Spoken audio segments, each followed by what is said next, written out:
कि मुर्शिद मेरी माँ है, मैंने मान लिया। लेकिन नाना जान, आपको पता है मैं उनसे नाराज हूँ। मैं अरमान को पसंद करती हूँ और बतूल जरियून को आपने ये कैसी शर्त सामने रख दी है। अस्सलाम वालेकुम। वालेकुम सलाम। आइए। हाँ, इधर उधर क्या देख रहे हैं? वो जब मैं आया था तो तारा से मुलाकात हुई थी, नजर नहीं आ रही वो आप ही की तबीयत ठीक नहीं है वसीम भाई, वो आराम कर रही हैं। आप आइए ना, आप बैठिए प्लीज। हाँ, वो मैं सोच रहा था कि उनसे भी ताज़ियत कर लेता। अरे अब अभी अभी तो आए हैं, आराम से बैठें, रेस्ट करें। इधर ये मिल लीजिएगा सबसे। अस्सलाम वालेकुम। हदील, ये तुम्हारी बेटी है? जी, ये मेरी बेटी बतूल है। बहुत प्यारी बच्ची है माशाल्लाह। Thank you. राह कहाँ है? अपने रूम में रेस्ट करिए। वैसे आपका जिक्र पापा ने बहुत किया है, आपसे मिलकर बहुत खुशी हुई। भाई ये भूल बेटा नहीं बोलती क्या? जब से आई तब से खामोश। नहीं पापा, इसका तो ऑन ऑफ का बटन है स्विच का, जब ये बोलना शुरू होती तो रुकती नहीं है बिल्कुल भी। ऐसा भी नहीं है, इतना भी नहीं बोलती मैं। वही अदील, बच्चे बड़े हो गए, लगता है हम बूढ़े हो गए। जी बिल्कुल वसीम भाई, वक्त गुजर गया और पता भी नहीं चला। नहीं नहीं नहीं नहीं, पता तो खूब चला है। पता है, भूला नहीं हूं मैं कुछ भी। बस वक्त की यही खूबी है, कैसे गुजरता है पता ही नहीं चलता। कभी ठहरा हुआ मालूम और कभी दबे कदमों चोरों की तरह गुजर जाता है। अच्छा अदील, ऐसा है कि 2-4 दिन में हम यहाँ से शिफ्ट हो जाएंगे।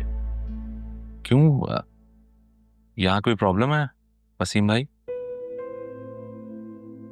जी सब ठीक है ना? किसी ने कुछ कहा है क्या? नहीं नहीं भाभी, ऐसा कुछ नहीं है। अदील, तुम्हें तो पता है कि मैं जब पाकिस्तान से गया था तो सब कुछ बेच के गया था, और जिसे बेचा था वो जानने वाला था। अब जब मैं आ रहा था तो मेरी बात हुई थी उससे। मैंने उससे रिक्वेस्ट की थी कि पाकिस्तान जा रहा हूं तो अपना घर देखना चाहता हूं। पता है उसने मुझे कहा कि मैं वहां स्टे भी कर सकता हूं। तो ठीक है, वहां स्टे करके अपनी पुरानी यादें ताजा करूंगा। लेकिन अंकल, अगर आप यहाँ रुकते तो हमें ज्यादा अच्छा लगता। अरे मेरी प्यारी गुड़िया, वो घर यहाँ से दूर नहीं है। सुबह आते हुए देखा था मैंने, रास्ते में ही है। वसीम भाई, अब आप इतने दिनों बाद आए तो प्लीज यहीं रहिए ना। जी बिल्कुल, अदील बिल्कुल ठीक कह रहे हैं, आपको रुकना चाहिए। वैसे भी वहाँ पे अकेले होंगे आप लोग, खाने पीने का इंतजाम, बाकी चीजों का अरेंजमेंट। भाभी, खाना मैं यहीं आके खाया करूंगा, वहां तो सिर्फ सोने जाना है।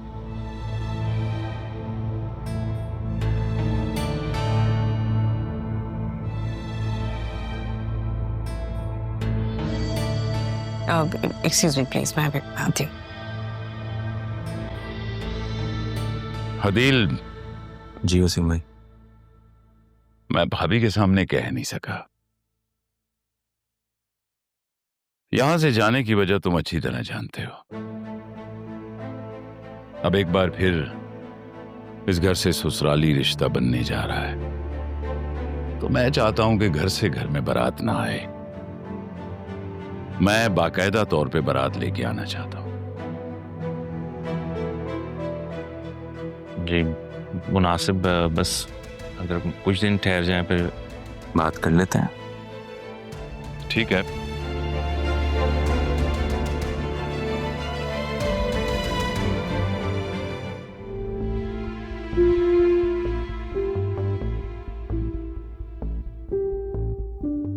क्या बात है तारा, इतनी परेशान क्यों है? कब से देख रही हूँ, कुछ बताएं तो सही। ज़ैनब, मैंने कबीर को देखा है। क्या? ये कैसे हो सकता है? वो यहाँ कैसे आ सकता है? सिर्फ वो ही नहीं, अब तो वसीम भी आ गया यहाँ पर। और वो कबीर ही था। कबीर पापा के ऑफिस में काम कर रहा है। उसने आपको देखा? नहीं, लेकिन मुझे लगता है अब मुझे ना यहाँ से जाना चाहिए। नहीं तारा, आप क्यों यहाँ से जाएंगी? आपको घबराने की जरूरत नहीं है। ये घर आपका है और सब जानते हैं इस बारे में। मेरे बिगड़े नसीब, मेरी बेटी ना जानते हुए मेरे पास थी, लेकिन अब तो वो मुझसे सीधे मुंह बात भी नहीं कर रही।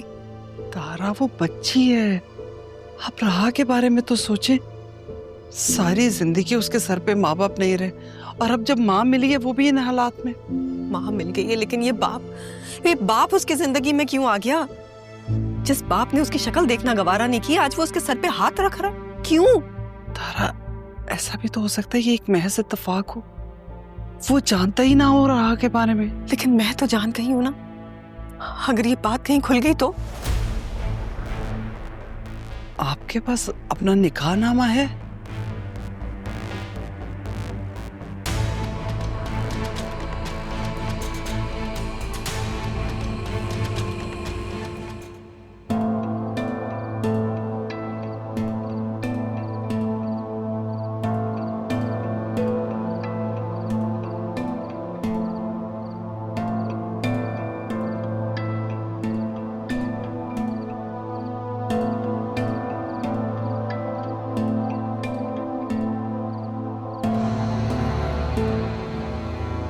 बतूल, यहाँ क्यों टहल रही हो?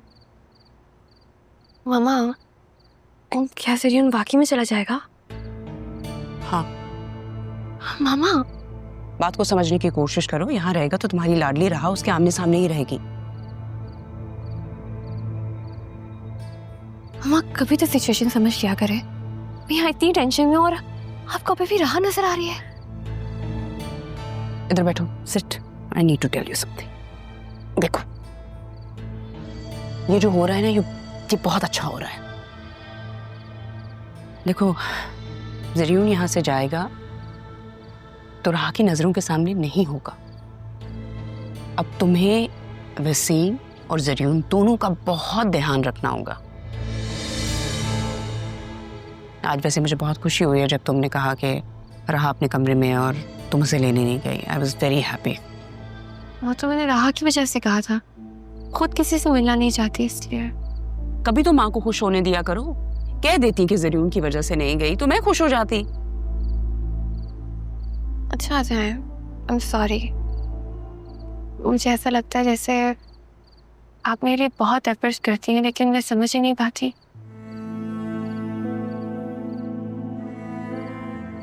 शुक्र है तुम्हें एहसास तो हुआ कि मैं तुम्हारे लिए एफर्ट्स करती हूँ। अब जब ये एहसास हो ही गया ना, तो तुम्हें वो करे। जरूर से शादी करनी है कि नहीं करनी है? Then you should listen to me. Thank you. क्या करूं? एक तरफ दोस्ती है और एक तरफ पहली मोहब्बत। रहा कहाँ फंसा दिया यार। काश तुम दादजान को कह देती तो मुझे ये फैसला ना लेना पड़ता। जो आपको ठीक लगे मामा, मैं आपके साथ हूँ।